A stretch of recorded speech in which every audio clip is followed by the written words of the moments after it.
Hello guys, magandang umaga sa inyo guys. Meron tayong titignan na pangyayari. Itong nakarang araw lang. Meron kasing guys meron kasing pinatay na MC taxi rider. Inold up ata siya kasi nagaw yung kanyang motor. So naka-increase ng ulo dito guys. Ito yung ito yung tao. Ito yung pumatay. Naka-increase kasi dito guys, alam mo yung pagkaramdam na habang pinapanood mo siya, nakaka bad trip yung alam mo yung naghahanap buhay yung tao.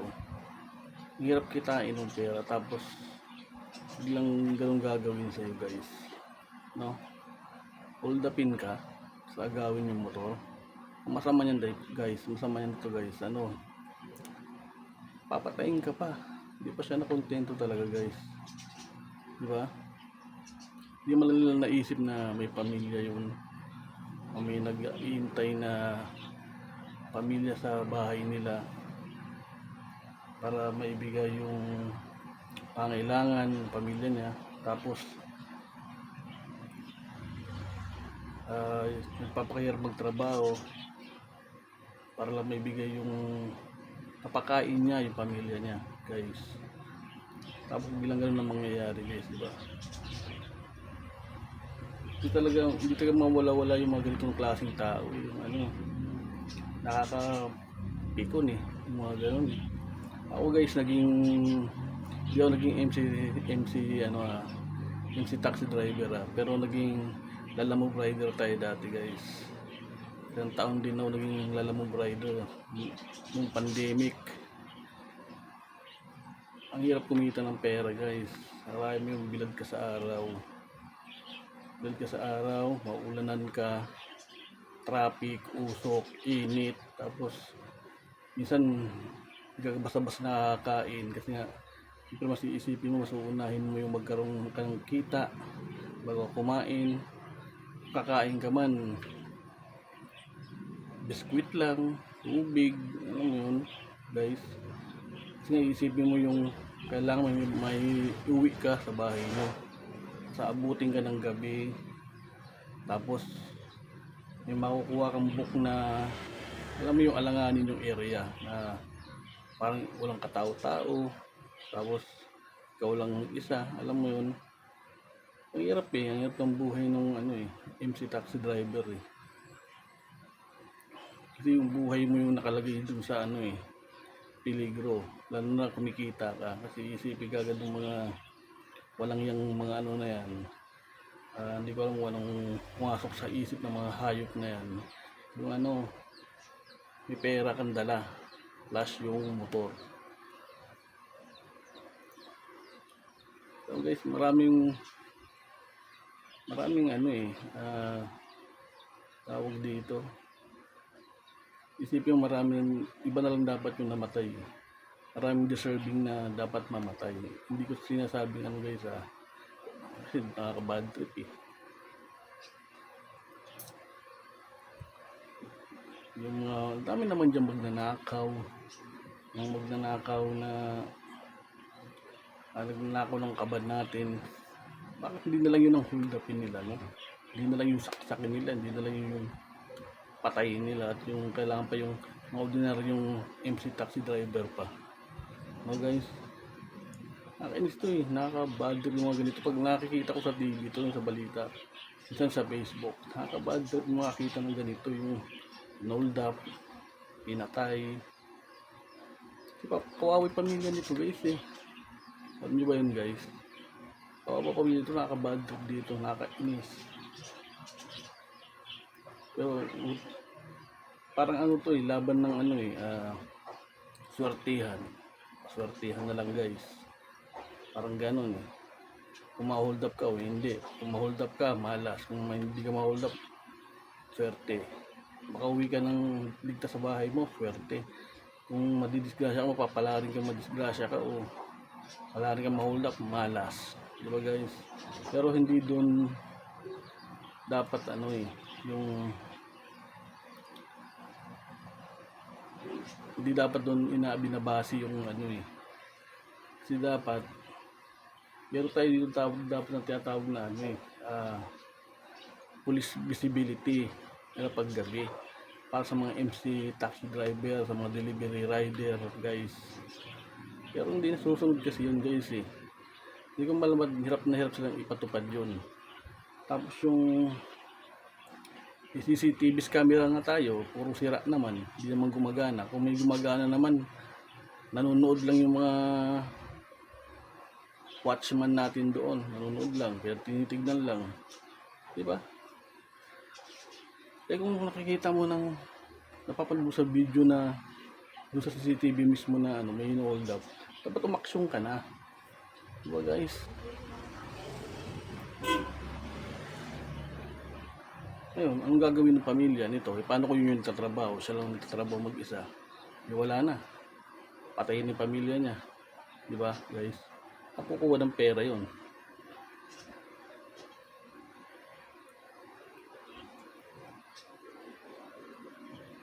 Di ba? Yung hustisya, guys, ang hirap abutin ng hustisya dito sa Pilipinas. Hindi ka maintindihan kung bakit gano'n.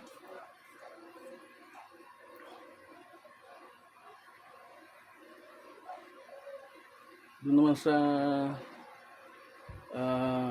kung ano man yung niya, alala mo kung ano ba siya, angkas, joyride, o move it, please lang mga boss, pwedeng pasuportahan naman yung asawa nito. Kung sino man yung ninyo dito guys, may hawak na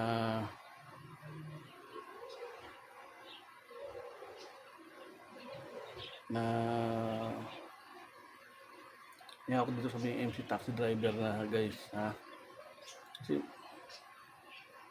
napangitang ulo putik yan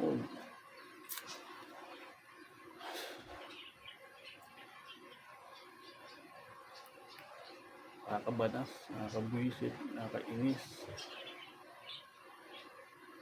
Isipin mo kung pamilya mo yun, mag-anak mo yun, di ba? Paano di ka maiinis, di ka mabubwisit? Lalo na siyempre yung namatayan na pamilya niya.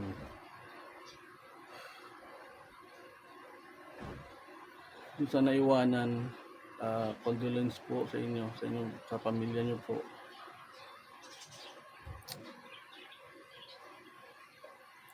Ang panawagan dito guys, hustisya. Kailangan magkaroon ng hustisya to guys. Buti na lang nahuli ka agad to guys. Bugbog sarado, pero parang hindi ako kontento sa bugbugin to parang sarap torturing, nilandahan, torturing mo yung gigilan mo talaga yung ayaw ko yung pikit lang ang mata gusto kong unti-untiin talaga yung balatan to ng buhay para maramdaman niya yung hirap ng ginawa niya at yung sakit na ginawa niya doon sa pamilya ng namatayan na wala namang ginawa sa kanya, naghahanap buhay para sa pamilya niya guys.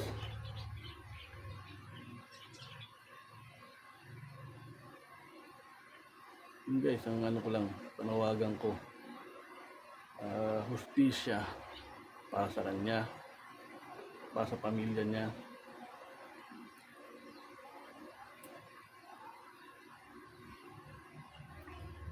Tapos suporta dun sa kung saan siya nagtatrabaho guys, kung anong MC taxi app yung niya, kung ano ba yan, angkas, move it, o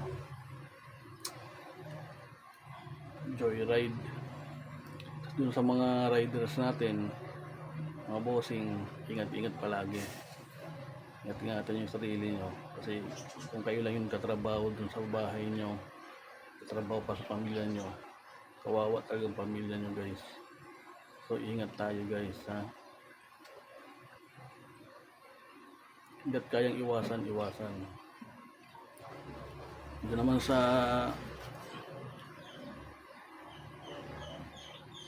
mga kapulisan natin. Ayun nyo naman ang pangil yung police visibility na sinasabi. Ayan.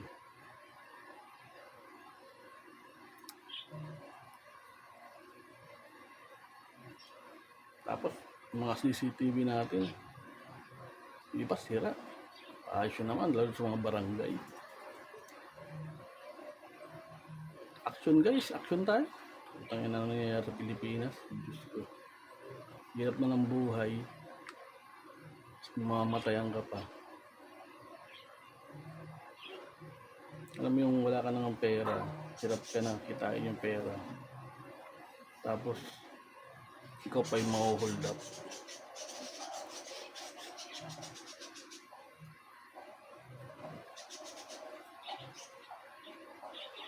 Kapang gigil eh.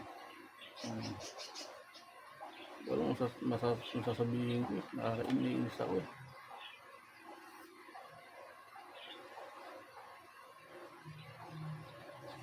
Kasi iniisip ko rin kung ako yung nandun eh. May mga naglalamove pa ako, may mga area ako napupuntahan na pinipikapan na alanganing lugar eh. Yung walang katao-tao, konti lang yung bahay, ang dilim.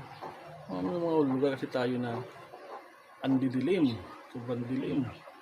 Parang takaw, holdapan.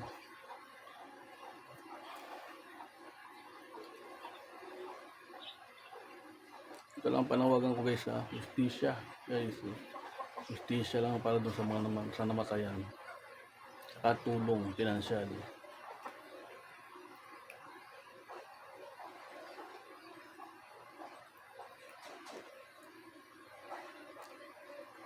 Ay, nako, Pilipinas.